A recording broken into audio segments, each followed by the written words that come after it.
Hello student, good afternoon. आज हम +2 class और जो 10th क्लास में होम्स लॉ है उसके बारे में स्टडी करेंगे कि टू डिटरमाइन द रेजिस्टेंस पर centimetre of A given wire bye plotting a graph of potential difference versus current, यानी होम्स लॉ का पढ़ेंगे।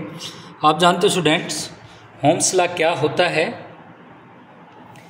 ये कि Holmes law is the most fundamental law of electricity given by George Simon, जो 1828 में दिया गया था कि इट स्टेट दैट कि जब current I flow through a conductor is directly proportional to the potential difference across the two end of the conductor provided the physical condition such as temperature, pressure extra off the conductor do not change, means constant रखते हैं तब। तो ये अपने पास एक wire है, इस wire का हम रेजिस्टेंस फाइंड आउट करना चाहते हैं पर सेंटीमीटर। पोटेंशियल और करंट के बीच में एक स्ट्रेट लाइन ग्राफ खींच के होम्स लॉ की हेल्प से।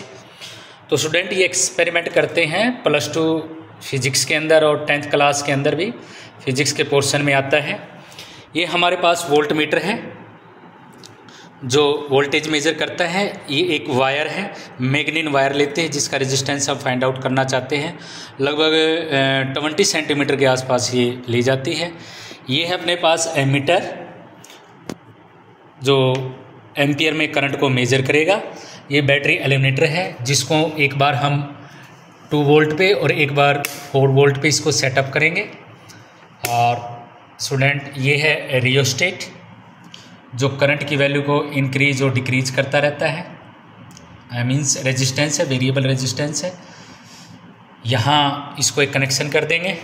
कनेक्शन कैसे रहेगा कि जो बैटरी का पॉजिटिव टर्मिनल है वो एमीटर के पॉजिटिव से कनेक्ट करेंगे। ये कनेक्ट किया हुआ है।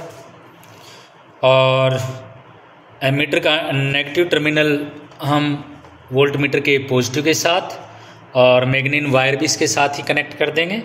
और वोल्ट मीटर का जो नेगेटिव है, नेगेटिव रियोस्टेट के एक टर्मिनल के साथ यहाँ जोड़ देंगे। और रियोस्टेट का सेकंड टर्मिनल है वो हम बैटरी के जो एलिमिनेटर है नेगेटिव के साथ कनेक्ट कर देंगे। तो अब हम इसको पावर को ऑन करते हैं और देखते हैं क्या हमारे पास जो होम्स लॉ है वो सही सेटअप बैठता है। कि ओम्स लॉ बताता है कि V is directly proportional to I, V is equal to IR और R is equal to V by I। V की वैल्यू हम अप्लाई करते जाएंगे, I की वैल्यू हमारे पास आती जाएगी और एक ग्राफ हम ड्रा करेंगे इस टेबल की हेल्प से। और R की वैल्यू हम जो ये मैग्नीन वायर है इसका रेजिस्टेंस फाइंड आउट कर सकते हैं। तो अब हम इसको ऑन करते हैं। मैंने पावर सप्लाई यहाँ से ऑन कर दी है स्टूडेंट। और हम देख रहे हैं कि बैटरी एलिमिनेटर के अंदर पावर ऑन हो चुकी है। 2 वोल्ट स्टार्टिंग में हम यहाँ देते हैं। एक बार 4 वोल्ट पे भी सेटअप करके देख लेंगे। 2 वोल्ट पे हम तो यहाँ इसकी वैल्यू इंक्रीज करना शुरू करते हैं रियोस्टेट की। देख रहे हैं कि कोई रीडिंग हलचल हो रही है। यहाँ रियोस्टेट इंक्रीज करते जाएंगे, इसकी वैल्यू बढ़ाते जाएंगे। ये वैल्यू बढ़ा दी है। हम देख पा रहे हैं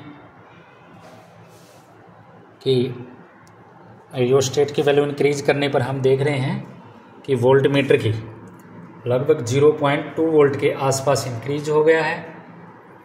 और तो देखते हैं एमीटर की वैल्यू भी इंक्रीज हुई है, यस।